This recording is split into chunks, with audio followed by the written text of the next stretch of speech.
হয়ে থাকে। তারই ধারাবাহিকতায় আজকের ছোট্ট একটি বিষয় আমি উপস্থাপন করার জন্য আমি সকলের বিনীতভাবে অনুরোধ করব, সকল আমাকে 2টি মিনিট সময় দেবেন। এই যে সামনে দেখতে পাচ্ছেন, এগুলি সব বাচ্চাদেরকে প্রলুব্ধ করবার মতো চকলেট।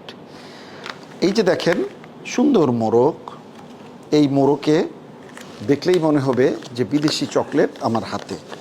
যে কোনো বাবা মা বাহির থেকে আসবার সময় সন্তানের জন্য চকলেট নিয়ে আসে, দেখেন কি উন্নত কোয়ালিটির প্যাকেট এবং সমস্ত চকলেট। এই যে চকলেট, এই যে এই যে এই যে বিভিন্ন চকলেট এবং মোরগ দিয়ে ঠাসা।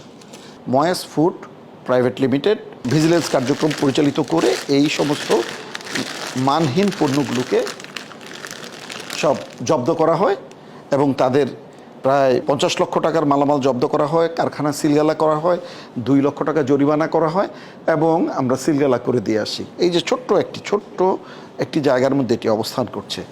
আমার হাতে আপনি একটি বার দেখতে পাচ্ছেন। এই বারটা কিছু না, এই বারটাই হচ্ছে চকলেট।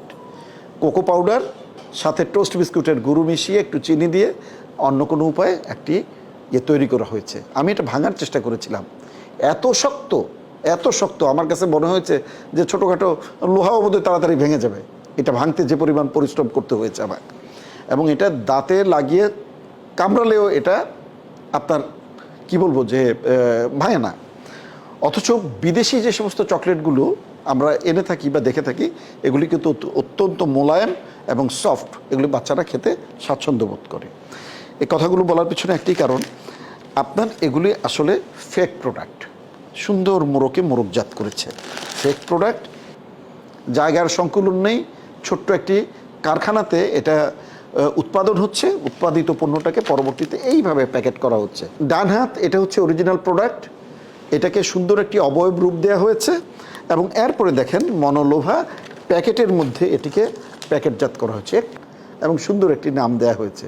শুধু তাই নয়, এটাকে গ্রহণযোগ্য করবার জন্য পেছনে লেখা imported by SR traders, imported by SR traders, Agrabad, Chattogram. যে কোনো মানুষ এটাকে দেখলে একেবারে নির্দ্বিধায় বলে দেবে যে এটা একটা ইম্পোর্টেড একটা পণ্য। খালি প্যাকেট মোরগ। প্রিন্টিং জগতের যে সমস্ত প্রেস রয়েছে তারা এত উন্নত কোয়ালিটির আপনার ফয়েল তৈরি করে, যার ভিতরে এগুলিকে প্যাকেটজাত করে সিল করে এটা বাজারে ছেড়ে দেওয়া হয়। এই যে দেখেন ছোট বাচ্চাদের ললি, এই যে ললি, কে বলবে যে এটা দেশের প্রোডাক্ট? এটা বিদেশি প্রোডাক্ট হিসাবে সম্মুখে উপস্থিত হয়। এটাকে তৈরি করে ছোট্ট প্যাকেটে, প্লাস্টিক প্যাকেটে, অর্থাৎ 12টা বা 24টা সাজিয়ে সেই প্যাকেটটাকে বন্ধ করে সুন্দর একটি লাল ফিতা, সবুজ ফিতা বেঁধে দিবে এবং সেটা হয়ে যাবে হ্যাপি গিফট বক্স। এই রিলগুলো হচ্ছে এটার মোরগ। এই মোরগ দেখেন, রিল, এই যে দেখেন রিল, এই যে দেখেন রিল। এই যে মানহীন প্রোডাক্টগুলোকে তৈরি করে অননুমোদিতভাবে বাজারজাত করে 2টো শ্রেণীর মানুষকে এখানে প্রতারণা করা হচ্ছে। কিছু দোকানদার, কিছু দোকানি যারা পশলা সাজিয়ে বিক্রি হয়, তারা ভাবে যে আমি বোধহয় ইম্পোর্টেড পণ্যটি আমি কিনলাম। আসলে তারা ইম্পোর্টেড পণ্যটি কিনলো না, এটা ফেক পণ্যকে কিনলো। আর দ্বিতীয়টা কি? দ্বিতীয় হচ্ছে সাধারণ ভোক্তা যারা, গ্রাহক যারা, তারা এটি গ্রহণ করেছে। আসলে এগুলি সবই হচ্ছে ফেক প্রোডাক্ট। এবং এই কথাগুলো যখন আমি বলছি, সত্যিকার অর্থে মন খারাপ হয়ে যায়।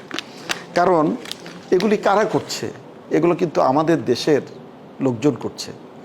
এই জিনিসগুলো আমি মানুষকে সচেতন করবার জন্য হয়তো আমি কথা কি বলছি, কিন্তু যারা বারংবার দেখছে তারা কিন্তু ভাববেন আদৌ কি এদেশের মানুষ সভ্য?